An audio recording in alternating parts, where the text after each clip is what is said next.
Hey, UMass Boston. Welcome back to our ongoing series on understanding how to use parliamentary procedure. As you know, I've been talking a lot about how each member, when using parliamentary procedure, is empowered to help the organization organize around its mission.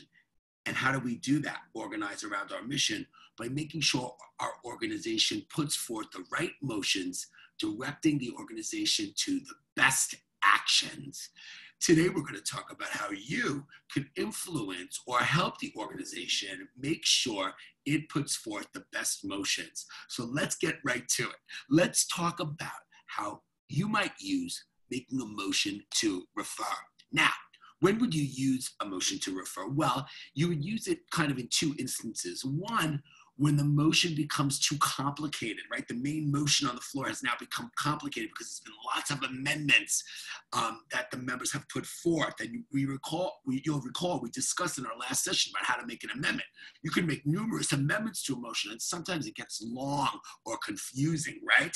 And the second reason you would use it is when more information is needed. In other words, the motion lacks substance, and we want people to go and find out more information so they could put forth a more organized or strongly worded motion, right?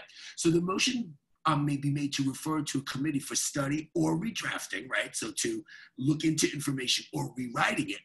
And then the committee would come back with a newly drafted motion or a better worded motion based on study when directed to in the motion.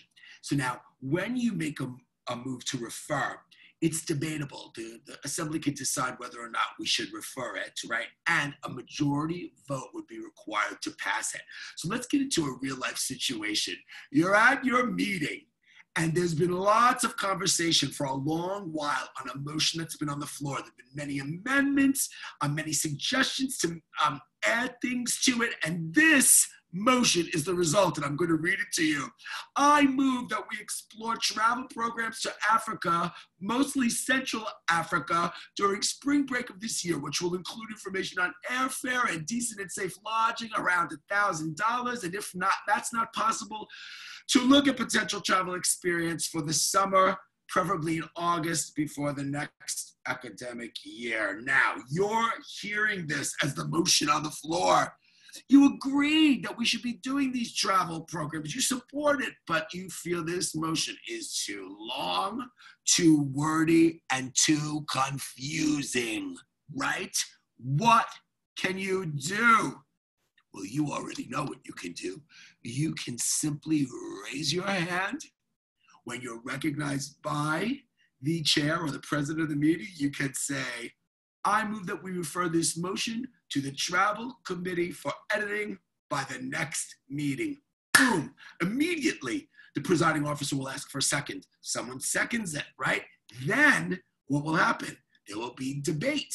We'll say, oh, no, this is a fine motion. It's clear enough. Somebody might say, someone else says, no, you're right. We need to change this. This is too much. It doesn't make sense. Then finally, it will go to a vote. And if a majority of the members vote in favor to refer, this is what happens.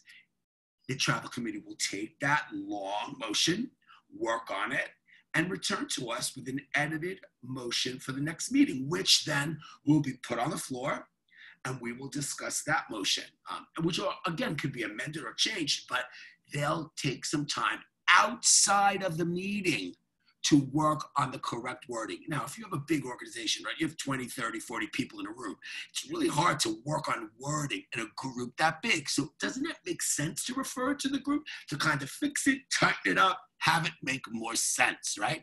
Now, what happens if your motion to refer, right, I move that we refer, fails? Very simply, we just go back to discussing the original long motion that we saw earlier, and then it will get voted on, right? Simple as that. That's how refer works. Again, look at your power when you understand how to interact with parliamentary procedure. Your power allows you to say to the assembly, this makes no sense. Have somebody take it, work on it, and bring us back something really good. I hope you feel confident in how you might use refer as part of parliamentary parliamentary procedure at your meetings, and more. If you have any questions, I hope you'll reach out to me at my email address or in any of the ways you see on your screen.